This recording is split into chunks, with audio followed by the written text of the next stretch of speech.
Postmortem अध्याय 21। क्यों नहीं हुआ कभी भी युधिष्ठिर का अंतिम संस्कार? क्या था इसका कारण? आइए जानते हैं। महाभारत में कई बातें ऐसी हुईं जो बिल्कुल अलग थीं। जब युधिष्ठिर ने एक दिन हस्तिनापुर में तय किया कि अब वह राजपाट छोड़कर भाइयों और द्रौपदी के साथ हिमालय की चढ़ाई करते हुए स्वर्ग की तरफ जाएंगे, तो सभी एक साथ निकल पड़े। इस रास्ते में युधिष्ठिर को छोड़कर उनके सभी भाई और द्रौपदी रास्ते में ही गिरकर उनके प्राण उखड़ गए और वो प्राण को छोड़ते रहे। लेकिन ऐसा क्या हुआ था कि युधिष्ठिर का अंतिम संस्कार कभी हुआ ही नहीं? इसका आखिर क्या कारण था? दुनिया भर के सभी धर्मों के लोग मृत्यु के बाद अपने परिजनों का अंतिम संस्कार जरूर करते हैं, तो युधिष्ठिर कैसे इससे वंचित रह गए? दरअसल इसकी एक कहानी है। सभी पांडव तो रास्ते में जब चढ़ाई शुरू हुई तो पांडवों ने ये सोचा कि वो सभी शरीर के स्वर्ग पहुँचेंगे, लेकिन ऐसा हुआ नहीं। हर पांडव के हिस्से में कुछ ऐसे पाप थे जिससे वो रास्ते में गिरकर मरते रहे। केवल युधिष्ठिर और उनके साथ एक कुत्ता अपनी अंतिम यात्रा तक जारी रखी। ऐसा करते हुए युधिष्ठिर स्वर्ग के द्वार तक पहुंच गए। वहां उन्हें इंद्र मिले, जो अपने रथ पर सवार होकर वहां आए थे। उन्होंने युधिष्ठिर को जीवित ही स्वर्ग उनके साथ चलने का न्योता दिया। बस शर्त ये थी कि उन्हें कुत्ते का साथ छोड़ना होगा। युधिष्ठिर ने कुत्ते के बिना स्वर्ग में जाने से इनकार कर दिया। तब इंद्र को उनकी बात माननी पड़ी। उसी समय उनके साथ चलता रहा कुत्ता धर्मराज के असली रूप में आ गया। इसके बाद युधिष्ठिर सशरीर स्वर्ग पहुँचे।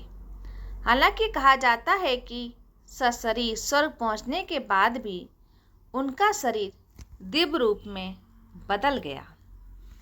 चूंकि युधिष्ठिर ने सशरीर स्वर्ग में प्रवेश किया था, उनकी मृत्यु कभी हुई नहीं, लिहाजा उनका अंतिम संस्कार भी नहीं हुआ।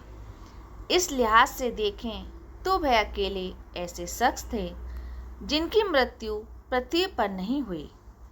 इसी वजह से उनका अंतिम संस्कार भी कभी नहीं हुआ। तो बाकी पांडवों का अंतिम संस्कार कैसे हुआ, किसने किया? अब ये एक पहेली ही है। महाभारत में द्रौपदी और पांडवों का अंतिम संस्कार एक रहस्य के समान है। ये बात साफ तौर पर कही गई है कि युधिष्ठिर को छोड़कर उनके शेष भाइयों और द्रौपदी के मृत शरीर का क्या हुआ, उनके अंतिम संस्कार किसने किए। स्वर्गारोहण की कथा के अनुसार उनके सब हिमालय के दुर्गम क्षेत्रों में ही रह गए।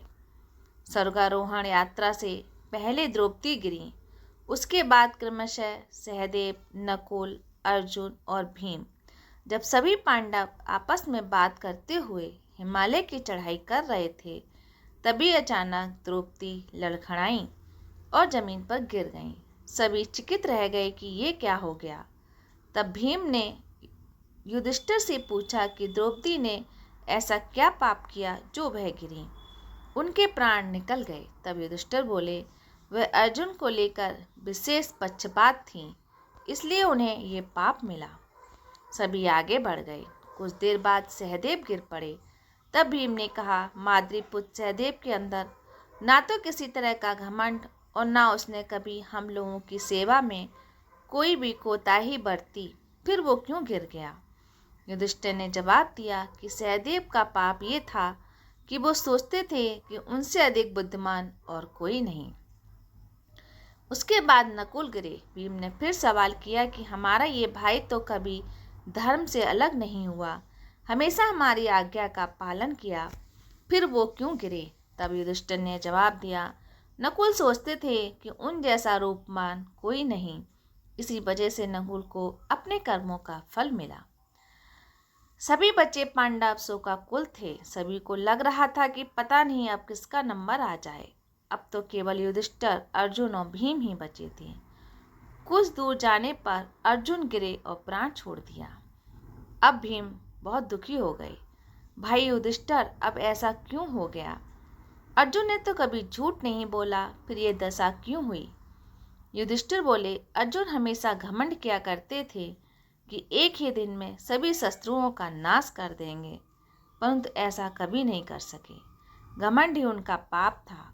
इसके साथ साथ वह दूसरे धनुर्धरों का अनादर भी करते थे। ऐसा कहकर युधिष्ठिर आगे बढ़ गए।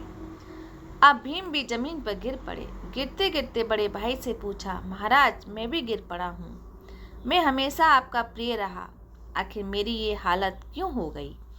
युधिष्ठिर बोले, तुम बहुत अधिक भोजन किया करते थे, हमेशा अपनी ताकत पर कुछ ज़्यादा ही घमंड करते थे।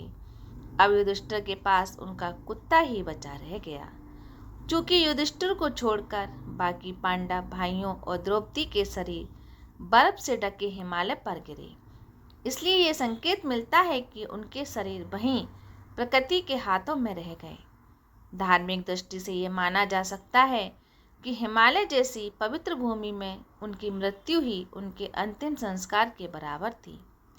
ये भी कहा जाता है कि उनके शरीर का अंतिम संस्कार किसी स्थानीय ऋषि, तपस्वी या देवदूतों ने किया हो। हिमालय में अत्यधिक ठंड और कठिन परिस्थितियों के कारण यह संभव है कि उनके शरीर प्राकृतिक रूप से बर्फ में विलीन हो गए हों, जो हिमालय की क्षेत्र की पवित्रता के कारण उनका अंतिम संस्कार मान लिया जाता है।